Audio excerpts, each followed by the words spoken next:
Namasté les yogis, namasté les grimpeurs. On voulait vous proposer une petite routine spéciale mobilité scapulaire, mobilité des épaules, pour vous préparer et vous entraîner. L'articulation des épaules est l'articulation la plus mobile du corps, donc celle qui va le plus souffrir d'être immobilisée, encore plus voûtée vers l'avant pendant le télétravail ou tout simplement pendant la grimpe où on va avoir tendance à recruter de la force là dans les pectoraux. Donc aujourd'hui je vais vous proposer une petite routine de mobilité, de renforcement, surtout de mobilité. Et je trouve que c'est important de démarrer par de la mobilité dans les cervicales avant de s'attaquer aux épaules. Pour ça, je vous propose de passer à genoux, de crocheter les orteils et de venir placer les mains à peu près au niveau des genoux. Donc moi j'ai toujours l'impression d'avoir les bras un petit peu plus courts que ce qu'il faudrait, donc je suis sur les poings, mais vous pouvez vous mettre aussi sur les paumes de main. On pousse dans le tapis, on vient reculer tout doucement les épaules, on a le dos bien droit. Ici, on vient simplement lever le menton, on s'arrête avant de sentir le moindre inconfort et on baisse le menton.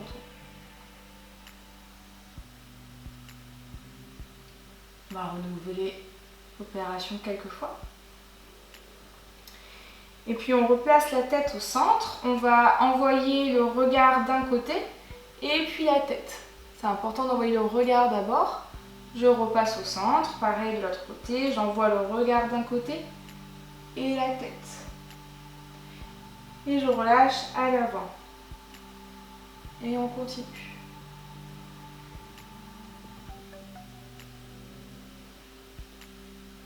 Pareil, je vous conseille de refaire ça plusieurs fois jusqu'à ce que, quand on vienne libérer tout ça, ce soit vraiment plus confortable dans les cervicales.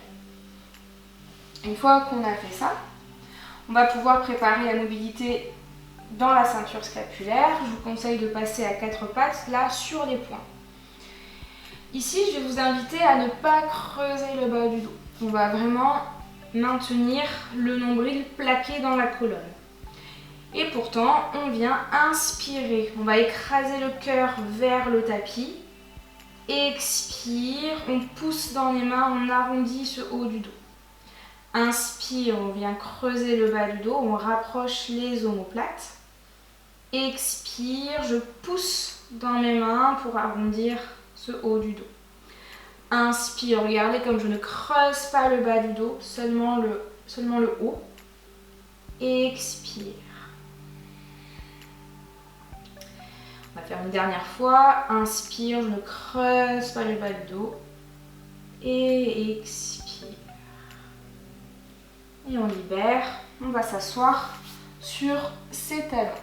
Alors si jamais la posture assise sur les talons n'est pas confortable pour vous, vous pouvez glisser, si vous êtes équipé, un bloc sous les fesses. Sinon, n'importe quel oreiller, et vous pouvez mettre autant d'oreillers que nécessaire jusqu'à ce que vous soyez à l'aise. Ça ne sert à rien de souffrir. C'est pas ça qu'on va travailler aujourd'hui. Donc trouvez une posture assise confortable, celle de votre choix. Et une fois que c'est le cas, on va presser les paumes de main l'une contre l'autre. Inspirez, ouvrir les bras, ouvrir la poitrine. Expire de nouveau, je presse les paumes de main l'une contre l'autre. Inspire, j'ouvre au maximum. Donc on a travaillé cette mobilité. Et on va expirer, on va passer un bras par-dessus l'autre et attraper donc soit ses épaules, soit si on peut, ses omoplates. Donc ça, on vous l'avait déjà proposé. Donc on va aller un petit peu plus loin aujourd'hui.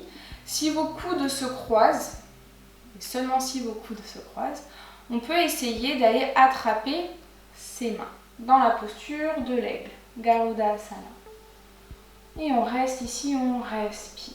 L'idée est de baisser les épaules, de détendre les épaules.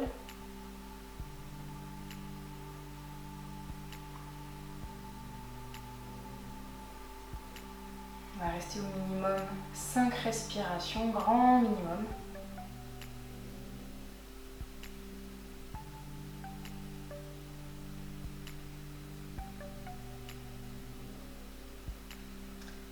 Quand vous avez fait au minimum donc 5 respirations, on pourra libérer tout doucement les mains et continuer.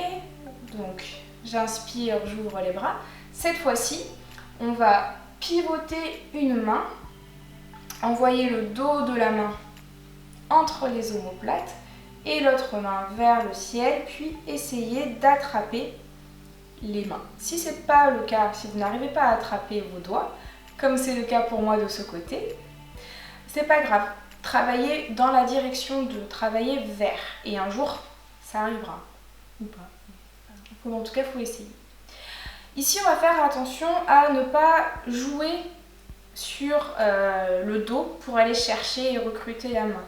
Donc, on fait attention à garder les côtes plutôt refermées.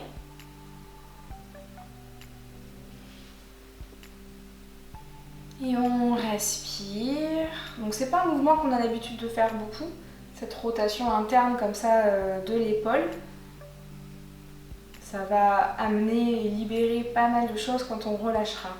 Sur le moment, c'est pas toujours agréable, je sais bien. Restez ici, respirez. N'ouvrez pas les côtes.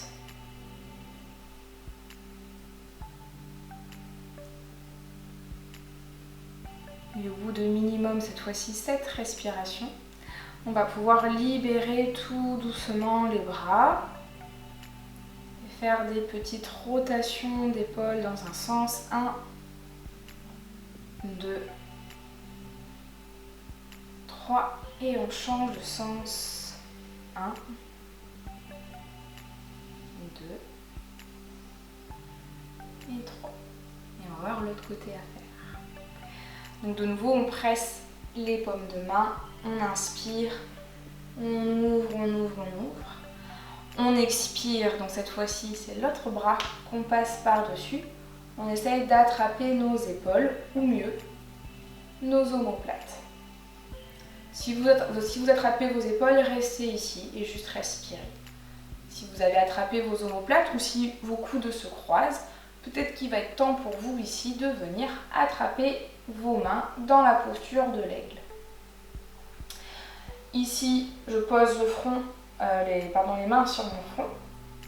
Je baisse les épaules et je respire. On va maintenir minimum 5 respirations. Alors une respiration de yogi, c'est inspire 1, 2, 3, expire 3, 2, 1. Donc 5 respirations, ça fait environ 30 secondes. Et donc on va libérer, dès qu'on peut, les bras.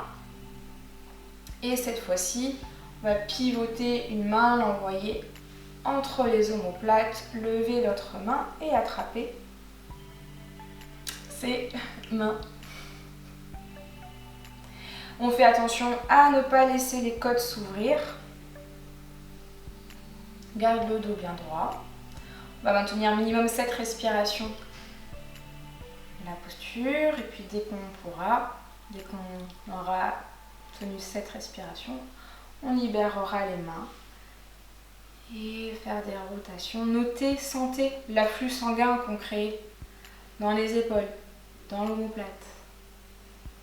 C'est pour ça qu'on fait circuit. Et je vous propose de finir cette séance comme d'habitude sur une petite posture passive avec une proposition que j'avais déjà faite mais qui est trop d'utilité publique pour que je ne la repropose pas. Donc là vous allez composer avec les éléments que vous avez à votre disposition. Soit vous avez un bloc, si vous n'en avez pas un gros livre, faites l'affaire. Soit vous avez des balles de tennis et ça c'est formidable. Il n'y a rien de mieux que les balles de tennis. Si vous avez un bloc, vous allez le placer au niveau des omoplates, justement. Donc je vais vous montrer. Je vais m'allonger. Je vous invite à vraiment garder les genoux pliés. À placer le bloc sur les omoplates.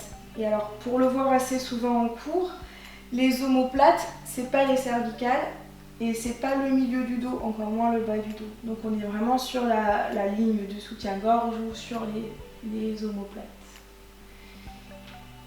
Et ici, on vient s'allonger, déposer la tête au sol, si c'est possible. Si c'est pas possible, on peut glisser un oreiller.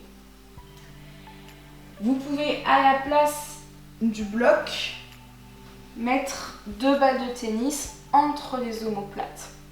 Donc ça, parce que je l'avais déjà proposé, je vais même aller plus loin aujourd'hui, puisque j'ai cru comprendre que le grimpeur était exigeant.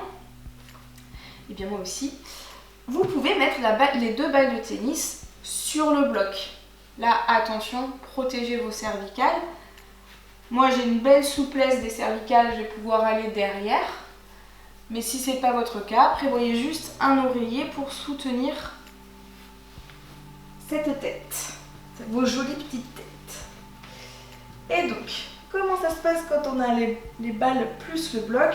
Donc là, il faut vraiment bien placer les balles entre les omoplates.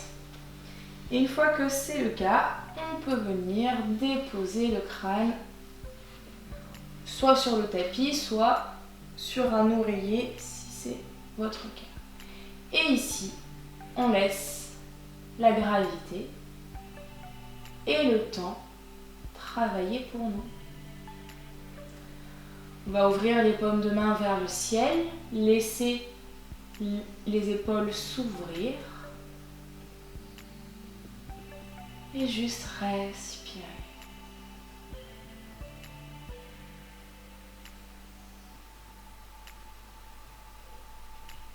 Cette posture est censée être confortable. Si ce n'est pas le cas, réajustez-vous. Mettez un oreiller sous la tête. Allez moins loin en ouverture. Déplacez le bloc. Cherchez là où c'est confortable. Gardez bien les genoux pliés, ça évite d'aller recruter le bas du dos et de vraiment travailler ce qu'on veut travailler. Je vous conseille de maintenir cette posture environ 3 minutes. Juste respirer. Et une fois que vous avez laissé la gravité et le temps travailler pour vous, vous allez tout doucement retirer les accessoires. Alors assez souvent, je vois les élèves rouler sur le côté parce qu'il y a des petits muscles derrière la nuque qui ne sont pas encore là. Et une fois que vous avez retiré les accessoires, comme d'habitude, essayez de vous allonger quelques secondes, de ressentir l'effet rebond.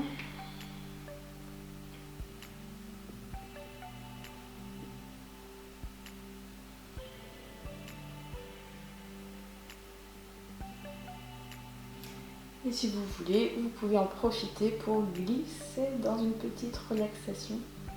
Savasana ou pas, comme vous voulez. Et voilà, nous avons travaillé notre mobilité scapulaire.